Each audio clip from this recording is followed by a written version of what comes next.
Alma. This is how she was introduced to me. Alma Rumball. Friends of my family showed me this photograph and told me the story. That as she was becoming an old woman, she spontaneously began to produce intricate drawings, automatically. She disclaimed authorship. She said the hand did them, moved by itself. And once it started, it wouldn't stop. Thousands poured onto the page over the years, flowing out from an inexhaustible source.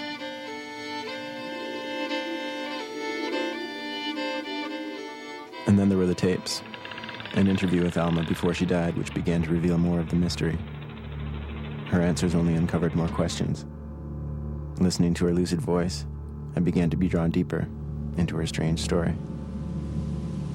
For me, because the drawing, is very interesting, and my hand still goes like the wind, and my hand still goes like the wind.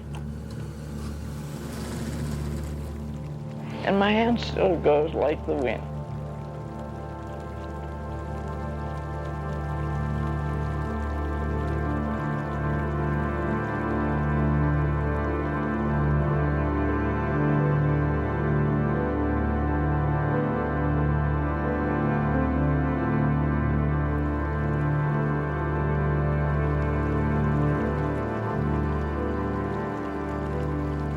Well, I just took it as a matter of course. My hand started to move and I started to draw.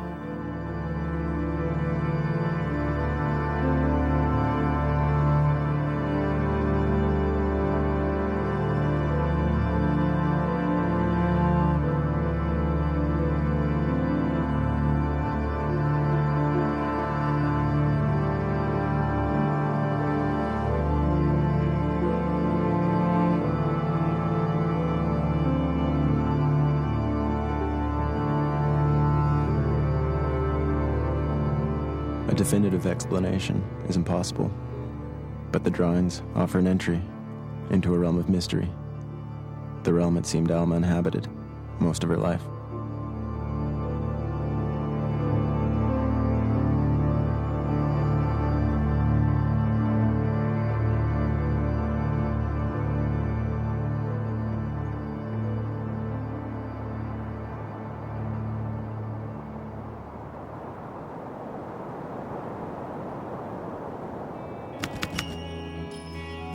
Well, my life hasn't been too spectacular in that way. I don't think it has been gone pretty humdrum, if you know what I mean. Been happy enough with lovely brothers and sisters and mother and father. I haven't traveled a great deal, and I can't think of any instance that was particularly exciting at the moment.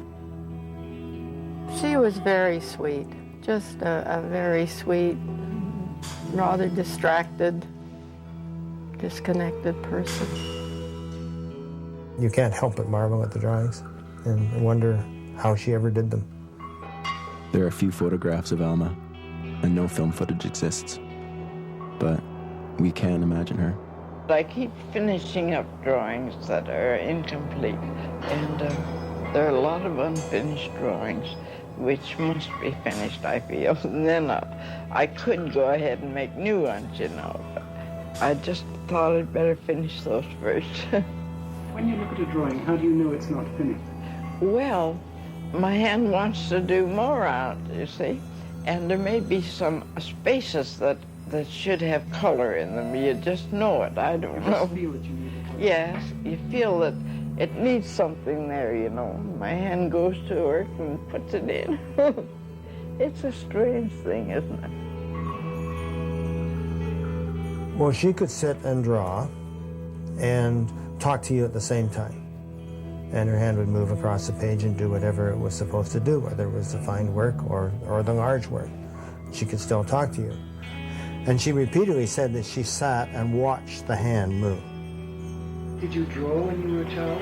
Always through school. I always do. I wasn't original, but I did a beautiful drawing, I'm sure. It used to look good to me. She didn't plan it. She certainly made it very clear that later on with her drawings on the large drawing, pen and ink drawings, that she was not responsible.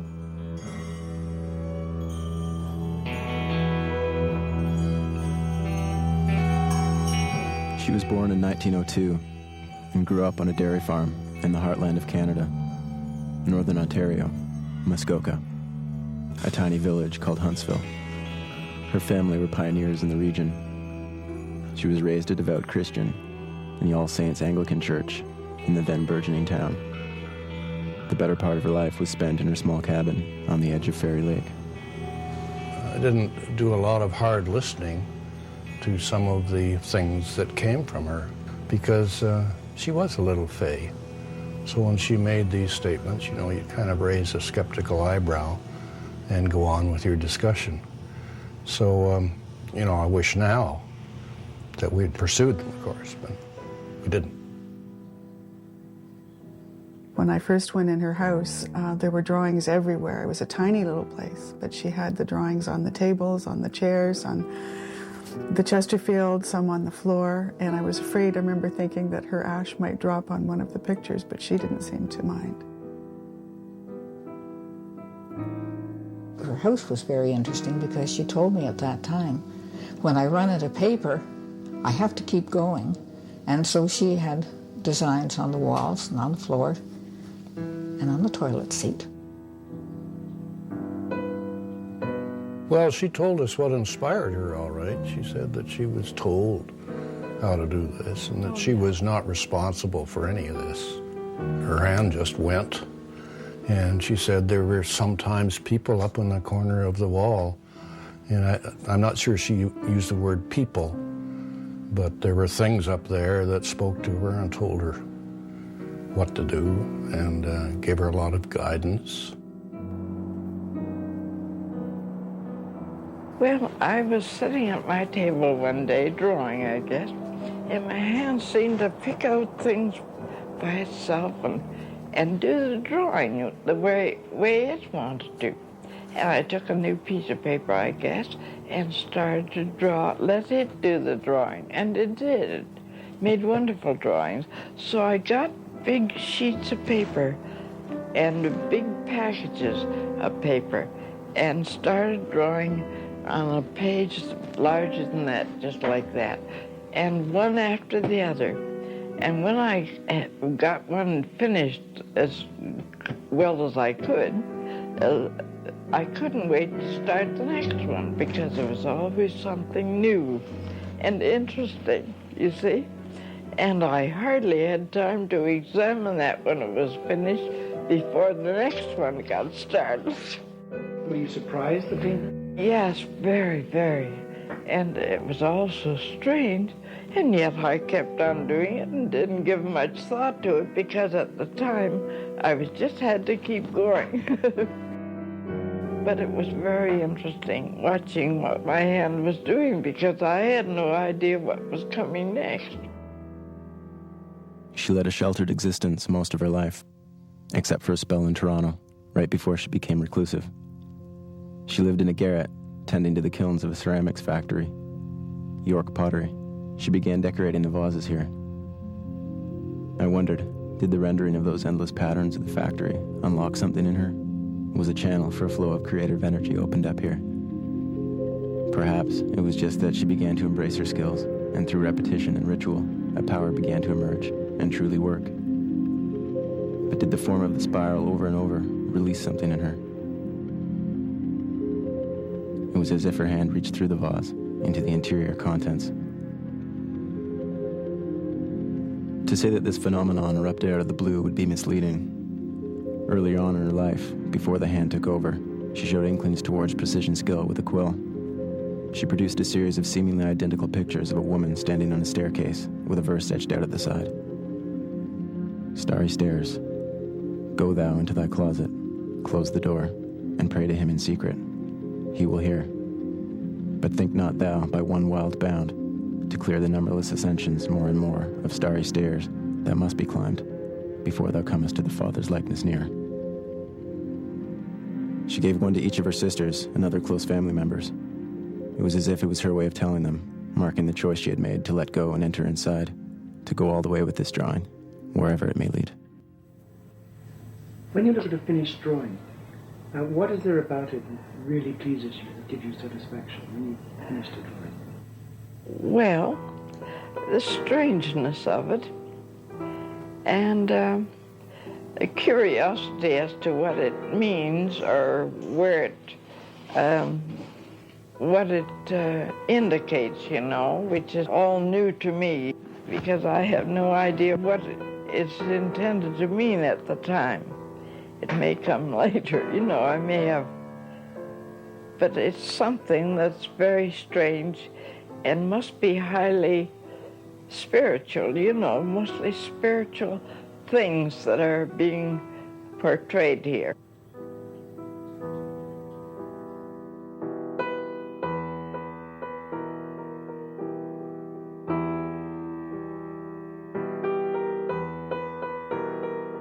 Was she possessed by some kind of force while she drew? Was some sort of outside energy coming through her to produce these drawings? Or was this some kind of madness gaining control of her psyche? Was she merely acting out her repressed artistic inclinations in her later years? Or are we looking at evidence of a higher consciousness when we take in her drawings?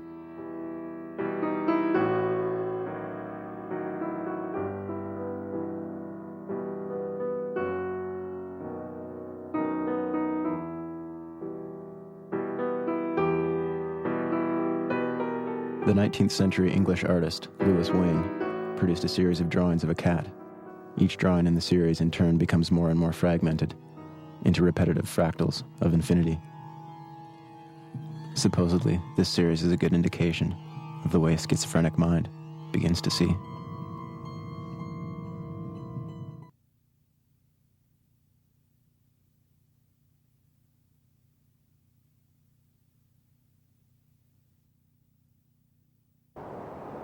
You've never had contact with the spiritual forces? Well, I shouldn't say I haven't, but you know, I guess perhaps in a way I can't tell you in so many words, you know, just how it is. But I feel that there is spiritual power up there probably directing it, you know. But I can't say too much about it because I haven't got it all straightened out in my mind, you know. But I think that I have a feeling it's certainly good, I'm sure.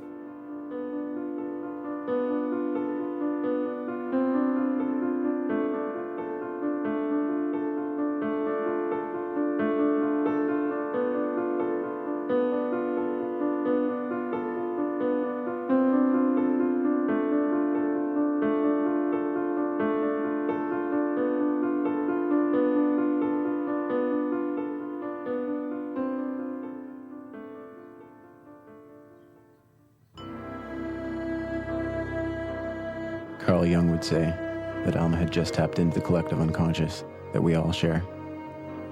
We inherit it, a lexicon of symbols and archetypes buried in all of us from the beginning.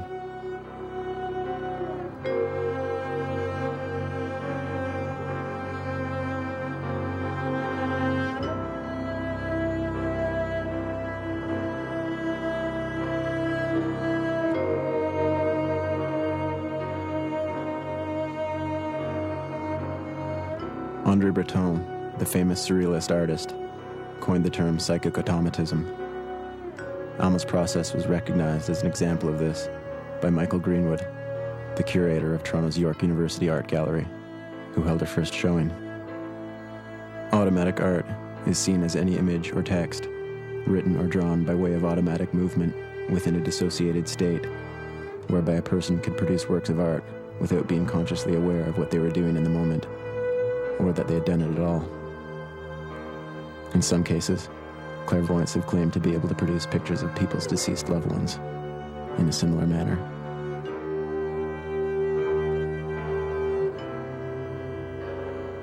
Traces of this same process can be found in the work of William Blake. It is said that he channeled his drawings of the human spirit and psyche.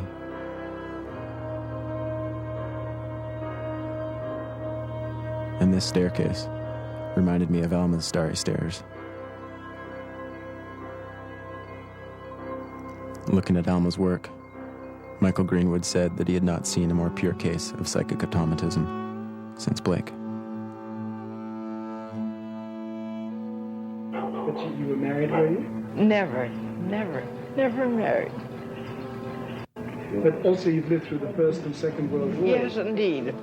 And I have a recollection of those wars. I was fairly young at the time. That was a terrible time for a great many people. It was a terrible time for a great many people. Terrible time for a great many people. She was rendering forms and figures of which she apparently had no knowledge. But how does myth get to us? It arrives through storytelling, in books and movies, and in the daily webs of vernacular within our languages. When the Dalai Lama made his first trip to Toronto in the 70s, some of the drawings were taken to him for interpretation. Kalu Rinpoche, a spiritual advisor of the Dalai Lama, identified many figures within the drawings as Tibetan deities, rendered in perfect positions with appropriate identifying features. Did you find it surprising when some of your drawing identify some of the figures as Tibetan? Well, it's a complete new thing to me. I knew nothing about it. Yeah. That face when I was drawing it, I didn't know who it was or what it was. Isn't that strange? That face when I was drawing it, I didn't know who it was or what it was. Isn't that strange? At York Pottery, she experienced a vision. She said that Christ appeared to her with a panther at his side. He told her she must draw and she must write. And so she retreated, like a sage to a cave, to do her work and honor her task, to complete this mission that had been bestowed. And she never felt she had to go to church.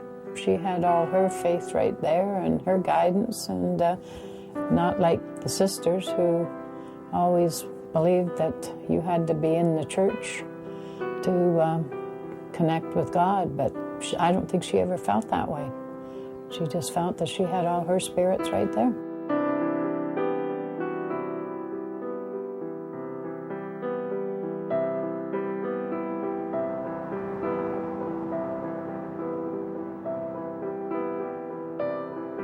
I remember her doing some little critters, and she'd have a mask on them. And she said consciously she did not want to put a mask on them. She wanted to have the mask off, but her hand wanted the mask on, so she had to put these masks on the guys.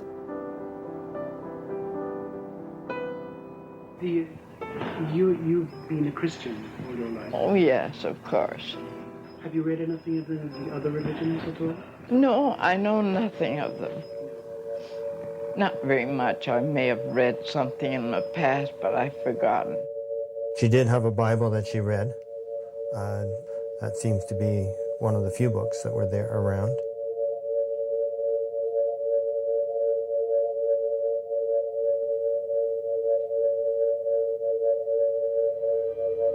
Now, this man with the wide face is called Abba Pasha, and he is, I believe, a genius. And this must be Christ. He's always shown it. I've seen his face many times. He isn't wearing his whiskers, you know, but he has a lovely face. And there is Abba again, you see. Well, they're communicating, those three, do you see? He's connected and is joined up to this man. He has got something here and is joined, and the three of them are communicating through tubes, you see. And where would you feel that was taking place? Have you got a feeling of the place that? Well, I would think it was in heaven, you see, And the three are communicating in some way. In fact, the place over there is very similar to this, only much more wonderful. They eat, drink, and sleep, I'm sure. You see? And actually, and somebody is talking all the time saying, oh, they don't know whether you live or die, or when you die, whether you go straight to heaven. But when Christ was on the cross, he said to one of the men on the cross, he said, Master, don't forget me, you know. He said, today, this day, you will be with me in paradise, meaning that he would continue almost instantly his new life. And that is a complete sure thing, isn't it? You know, that you go on right away.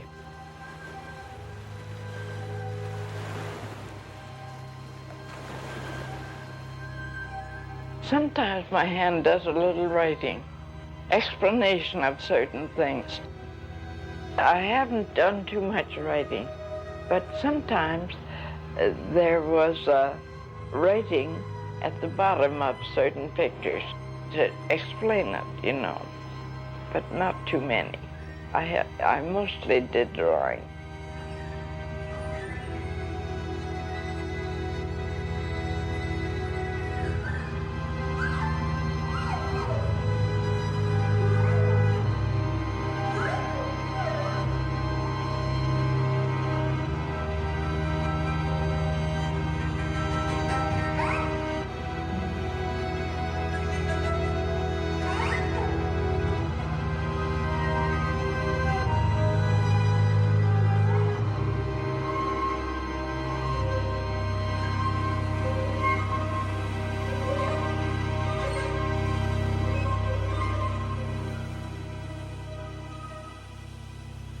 She was a devout Christian, and she wouldn't go against any of the teachings. She believed word for word in the Bible. And so a lot of her experience that she did, she had to just accept non-judgmentally because it didn't fit with her philosophy or her belief pattern or her belief system or her Christian training. You know? But she told me that she was afraid of some of the things that she had been told, and she burned a fair amount of the information.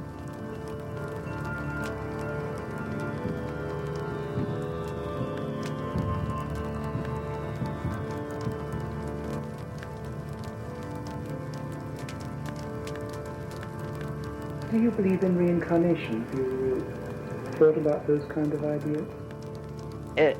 Your soul, if you died, would go immediately to heaven, I hope. You see, it leaves the body.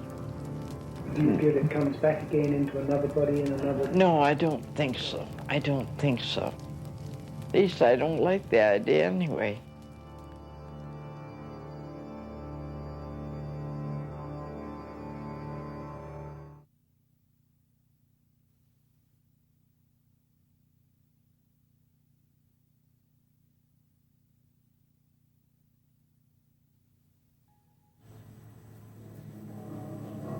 When you draw now, how do you start a drawing? Any idea in your mind? Not a thing. I just have the clear paper in front of me and start with a certain color that my hand picks out, and away it goes. And how do you feel when you're doing the drawing? Well, just expectant, that's all. I think, you know, wondering what's coming.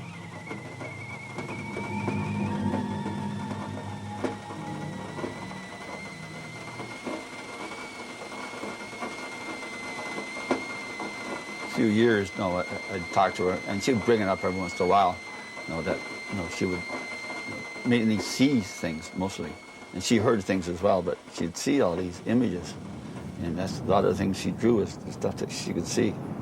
Well, whatever it is, it's a power that pushes it. I don't know. I guess there must be spiritual guidance there. Something is doing it. I don't know what's pushing it. I haven't figured it out, but it's an amazing thing, isn't it? Whatever it is, it's a power that pushes it. Something is doing it. I don't know what's pushing it.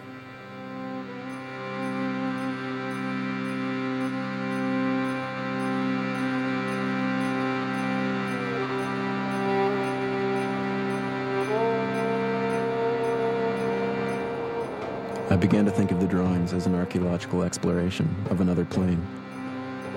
Alma had given up her conscious control to go searching for the heart and mind of nature.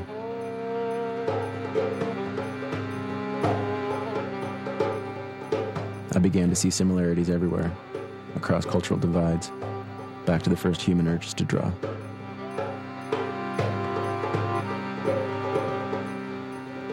Everywhere I went, everywhere I looked, I struggled to link all these apparently disparate images. And once again, I thought of Alma's starry stairs.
The same spiraling matrices, circles, and ciphers are seen in sacred places all over the world. In some tribal art, empty space is where evil lives, so every iota of space is to be filled up. Was I imagining these similarities in patterning?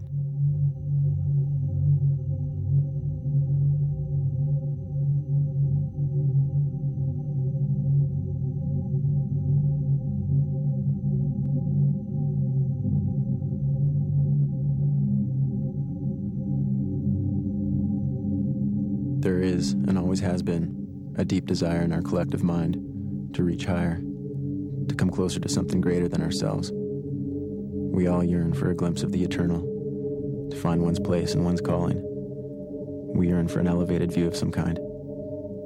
We all struggle and succeed with varying degrees of clarity to see some sort of pattern or patterns within this experience of being alive. But Alma's intense clarity would not last. In 1970, she lost her precision motor control.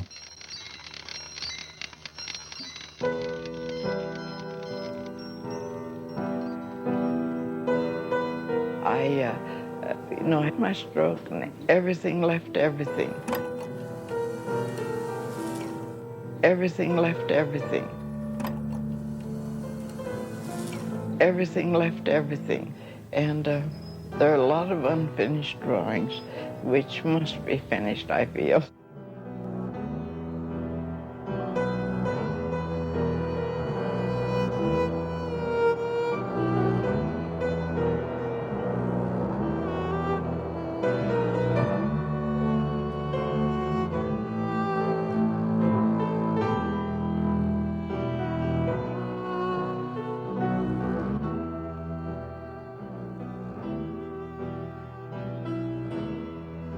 As I pored over the drawings, asking the question of whether they were psychic or psychotic, I began to think more and more of the irrelevance of that question.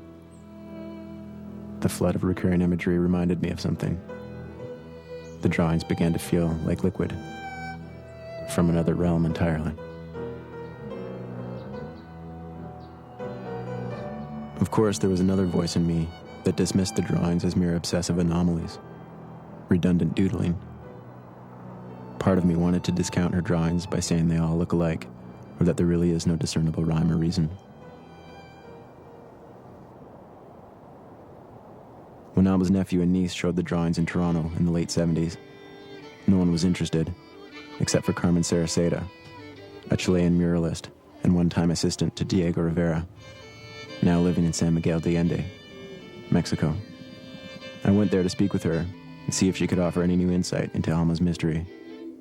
It was during the week of the town's honoring of the dead, the running of the bulls, and the unveiling of Carmen's latest mural. Another kind of message and another kind of imagery. She was a tiny, small, little lady, very happy lady, smoking all the time.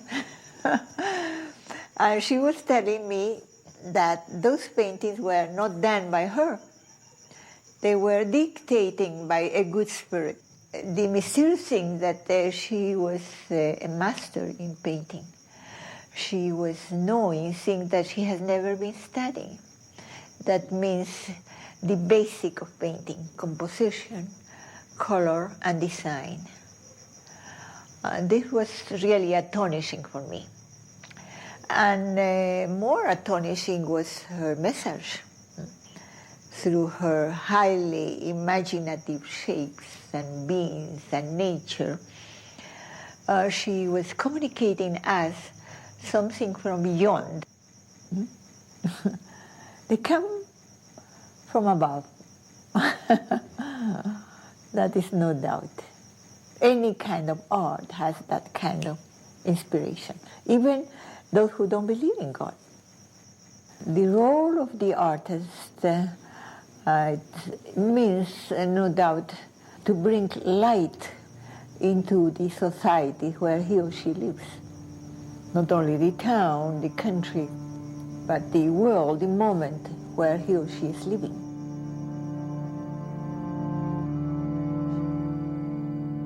Hola Alma, ¿cómo estás? How are you? I love you. And you are there. And thank you for all what you are trying to convey to us. I see you soon.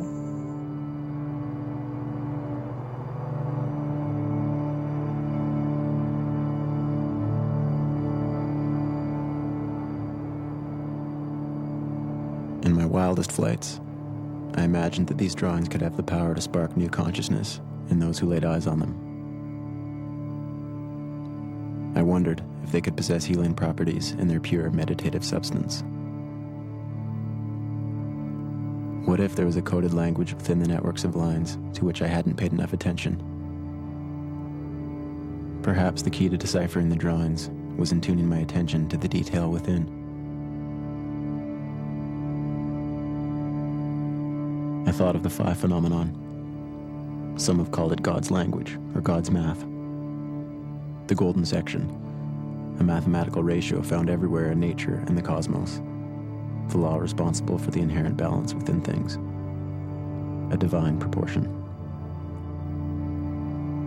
At all levels, from the minute details to the compositional balance within the rectangle of the page, the drawings somehow seemed to contain innate proper proportioning, while being rendered by Alma's unconscious mind.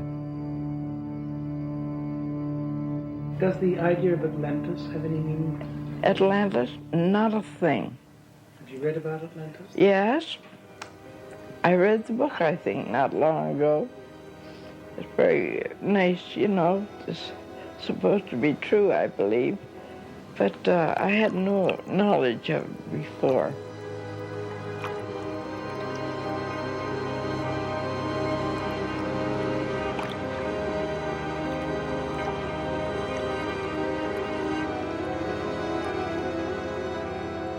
One of the most ancient myths we have is of Atlantis, a civilization inhabiting the earth far before human beings are thought to have first appeared. The pyramids scattered around the globe and all continents are thought by some to be cast-offs, survivors from a cataclysm, a drowned civilization that would have been highly advanced.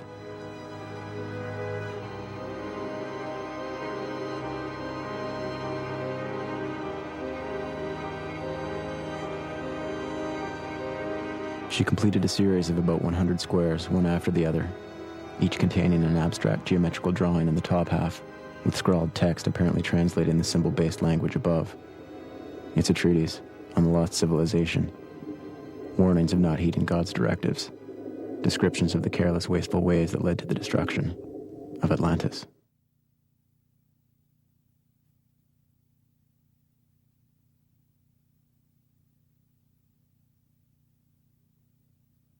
It appears that a voice came to Alma in an unbroken monologue, speaking to her as she struggled frenetically to record. Here's an excerpt. This is Alma's insignia. It was given to her way back in the days of Atlantis. She had done so much for humanity, even that she'd lose her life. For if this happened, the world could not be saved from evil. She gave them new ideas for building their homes and inspired them to love goodness and beauty in all things. The Queen started new industries. They are different than you have today. Each family made the things needed. You will think this will not work in this age, but it would, as it was completely successful for the people of Atlantis. They were quite advanced even before this. They did not have cars, telephones, and television, but these were not necessary to them. They had developed a kind of telepathic communication.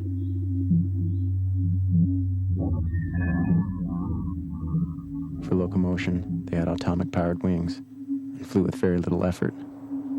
For light, they had a kind of electricity, but it was generated by atomic power. It was not like the present atomic power, because this was made by the Holy Ghost. You will do well to obey my instructions. I am your Lord. This is what I wish. Give your hearts to me. Give your love and assistance to Alma, who is trying to give you the inspired ideas which saved the people of Atlantis. She has done this work for the people with the guidance of the Holy Ghost. I asked her about if she sees pictures in her head, and she started explaining all these images. She could see there were two groups, kind of a dark group and a white group, and they were fighting all the time. They said they're always in battle, and she'd see them on the blank TV set. She said, no, as she watched the TV, she'd see them. At one time, she told me, when she was talking about her drawings, that some of them were representative of the future, a time when everyone was going to be connected and would no longer have to correspond, but that's how people were going to communicate. Well, I think she was aware of what was going on in the world. She loved her television. She watched it, and she could speak about what was happening, but I don't know that she had a particular point of view that I recall. But I remember her. She loved to talk. She liked to have visitors. The showing down at Waterloo at Laurier was really exciting for her. She would walk around with my mother and look at the pictures and say, "Oh, gollywogs, did I do that?" And that's all she could really say when, "Oh, gollywogs, imagine doing this for me." And we were really pleased to have her, to see her out once in a while like that.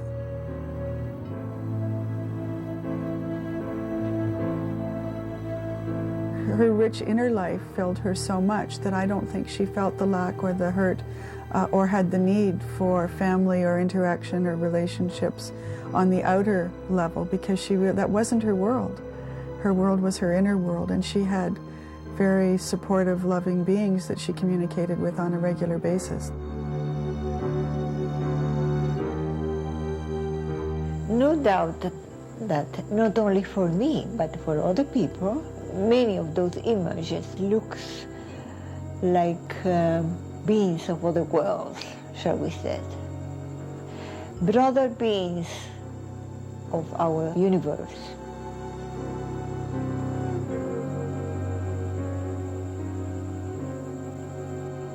We know today, for those that we believe in them, that we are not alone in the universe, that in a way they are trying to communicate with us.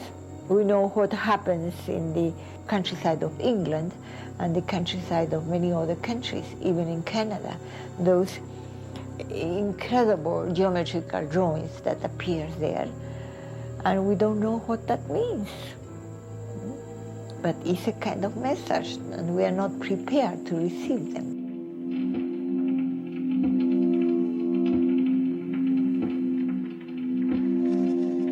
Do you feel there's any message or particular idea which comes through all your... Well, I think they must indicate some message, for us all, but the exact one is pretty hard to ascertain at the moment. Well, she told me that she said, I've been told things. And her voice went very soft. And I said, what things? And she said, oh, terrible things, which intrigued me all the more. And I said, well, Aunt Alma, what have you been told? And she said, oh, things the church would be very angry at me about. And I said, like what? And she said, the Holy Ghost. And she looked around and she said, it's a woman.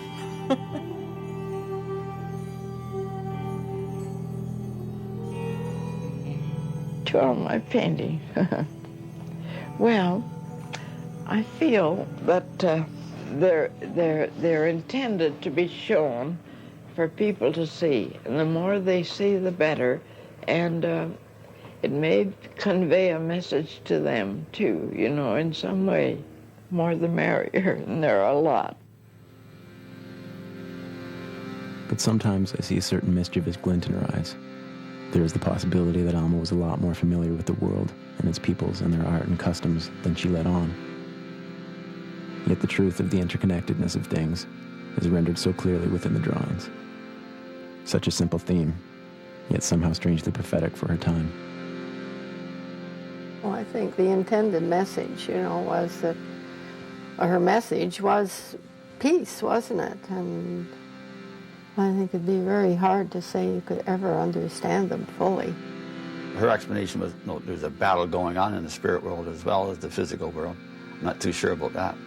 But I think they're really special for, spiritual pictures and making a statement that, there's more than just this physical world. It just gives you a good feeling to be with them, and the Great Spirit, I guess, is all around us.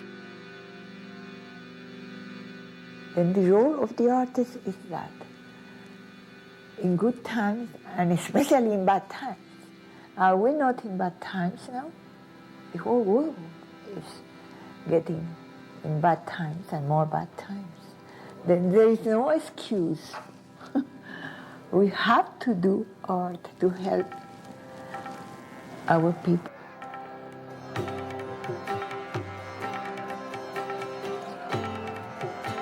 Somehow, the strangest thing is that the drawings came to be at all.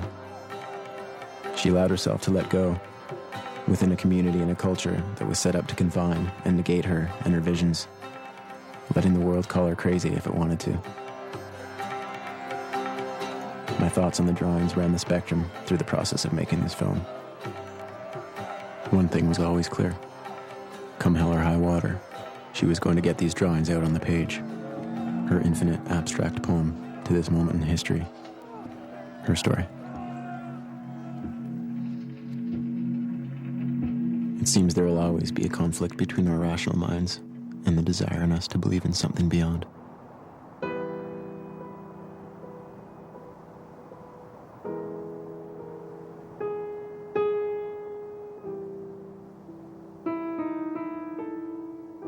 These images had been painstakingly recorded for us to examine.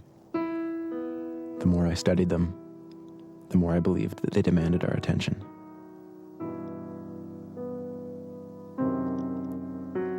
Perhaps they were blueprints or maps.